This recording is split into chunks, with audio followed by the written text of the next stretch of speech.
Assalamualaikum warahmatullahi wabarakatuh. Saya Viego Rosyana, mahasiswa Universitas Mercu Buana. Saya di sini akan mempresentasikan tugas besar 1 Sistem Informasi Manajemen dengan judul Penerapan e-Business Perusahaan Starbucks Coffee Indonesia. Berikut ini adalah hasil presentasi dari saya. Ini dia judul presentasi saya, Penerapan e-Business Perusahaan Starbucks Coffee Indonesia. Materi-materi yang saya akan bahas adalah, yang pertama, sejarah Starbucks Coffee Indonesia, yang kedua, penerapan e-business Starbucks Coffee Indonesia, yang ketiga, e-business Starbucks Coffee Indonesia, dan yang keempat, cara pembayaran non-tunai Starbucks Coffee. E-business. E-business merupakan suatu kegiatan transaksi jual beli bisnis yang dilakukan dengan melalui perangkat elektronik atau juga dengan internet, sehingga perusahaan itu dapat langsung berinteraksi dengan customer, supplier, ataupun juga rekan bisnis. Sejarah Starbucks Coffee. Starbucks adalah sebuah perusahaan kopi dan jaringan kedai kopi global asal Amerika Serikat yang berkantor pusat di Seattle, Washington. Starbucks adalah perusahaan kedai kopi terbesar di dunia, dengan 20.336 kedai di 61 negara. Sejak didirikan pada tahun 1971 di Seattle sebagai pemanggang dan pengecer biji kopi setempat, Starbucks meluas dengan cepat. Pada tahun 1990-an, Starbucks membuka kedai baru setiap hari kerja.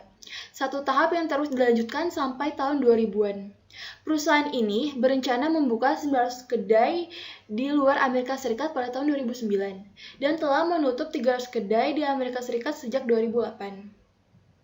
Dengan lebih dari 21 outlet di hampir 65 negara, Starbucks adalah salah satu perusahaan Amerika dengan pertumbuhan yang tercepat.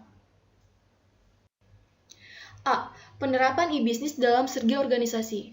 Berdasarkan buku The Starbucks Experience, perusahaan tersebut dalam menjalankan operasionalnya memberikan 5 prinsip yang ditanamkan kepada karyawannya, yaitu prinsip pertama adalah lakukan dengan cara Anda atau make it your own. Yang kedua, prinsip kedua, semuanya penting, everything matters. Prinsip yang ketiga, kejutan dan kesenangan atau surprise and delight. Prinsip yang keempat, terbuka terhadap kritik atau embrace resistance. Prinsip kelima, leave your mark. B.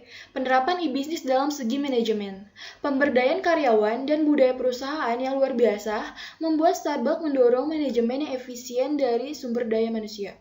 Starbucks juga memberikan pelatihan pada karyawan baru dengan budaya dan layanan pada konsumen yang sangat spesifik. C. Penerapan e-business dari segi teknologi. Teknologi yang digunakan pada Starbucks, dari sisi mesin mereka mempunyai mesin penggiling dan pemanggang kopi yang mutakhir dan dapat diprogram. Hal ini menghasilkan rasa kopi dan aroma yang tidak jauh berbeda dengan setiap gelasnya. Selain itu, mereka menggunakan online teknologi, yaitu media sosial untuk berhubungan dengan para konsumennya. Ini dia media sosial e-business Starbucks Coffee, yaitu terdapat website, Twitter, Instagram, Line, dan juga Facebook. Pertama, website. Website dari Starbucks adalah www.starbucks.co.id. Lalu, yang kedua, Twitter Starbucks, yaitu @sbox_indonesia. Ketiga, Instagram. Instagram Starbucks yaitu @starbucksindonesia.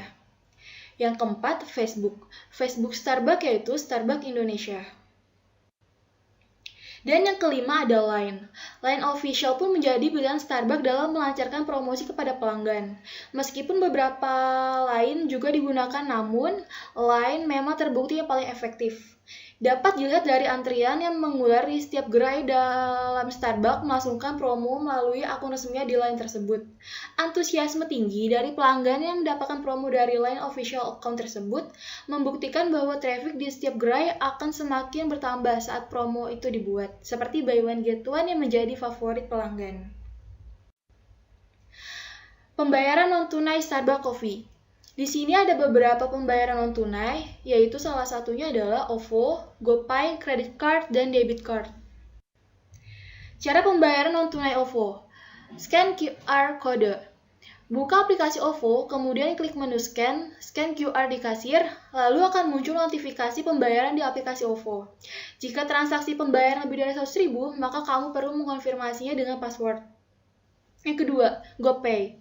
Pilih metode pembayaran di halaman proses pembayaran, lalu pilih uang elektronik, kemudian GoPay, dan klik bayar sekarang. Lalu, kamu akan diminta untuk melanjutkan pembayaran dengan aplikasi Gojek kamu. Klik bayar dengan GoPay, lalu buka aplikasi Gojek dan masuk ke menu Pay atau bayar. Dan terakhir, scan QR yang tertera di layar menu konfirmasi pembelian kamu dengan memasukkan 6 digit PIN. Lalu yang ketiga ada credit card. Yang pertama adalah serahkan kartu kredit kepada kasir. Yang kedua, kartu yang telah digenggam kasir tersebut nantinya akan dimasukkan ke dalam mesin edisi. Dan yang ketiga, terima bukti transaksi dan tanda tangan. Dan yang keempat ada debit card. Yang pertama harus kita lakukan adalah bawa kartu debit ke kasir. Setelah itu, bayar menggunakan kartu debit. Ini dia beberapa referensi saya dalam menyusun PowerPoint ini. Sekian presentasi dari saya, kurang lebihnya mohon maaf. Wassalamualaikum warahmatullahi wabarakatuh.